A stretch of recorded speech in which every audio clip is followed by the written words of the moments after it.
এক লোক তার রাগ কন্ট্রোল করতে না পেরে তার স্ত্রীর গায়ে হাত তুলল। এজন্য স্ত্রী কেঁদে কেঁদে বলল, আমি অভিযোগ করতে যাচ্ছি। স্বামী বলল, তোমাকে বাইরে যাওয়ার অনুমতি কে দিবে? স্ত্রী বলল, তুমি কি মনে করো যে তুমি আমাকে বাধা দিতে পারবে?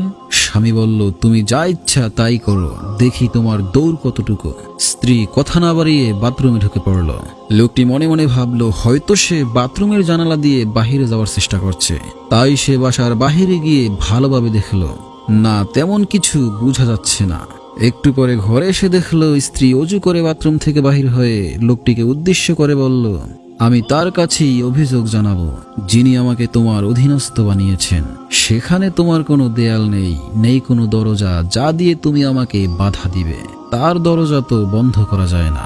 লোকটি আর কিছুই বলল না, টেনশনে পড়ে গেল। স্ত্রী তৎক্ষণাৎ নামাজে দাঁড়িয়ে পড়ল। নামাজের মধ্যে সিজদা অনেক লম্বা দিল। সময় গড়িয়ে যাচ্ছে কিন্তু সিজদা তো শেষ হয় না। অনেকক্ষণ পরে নামাজ শেষ হলো।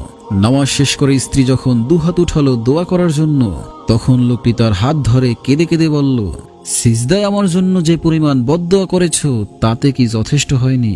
আল্লাহর শপথ করে বলছি, এই একটু রাগারাগি আমি ইচ্ছা করে করিনি। তুমি আর বদদোয়া করো না প্লিজ। তখন স্ত্রী বলল, এই জন্যই আমি তোমার জন্য বদদোয়া করিনি, আমি বদদোয়া করেছি শয়তানের জন্য। আমি কি এতই বলো যে আমার স্বামীর জন্য বদদোয়া করব, যাকে আমি অনেক ভালোবাসি?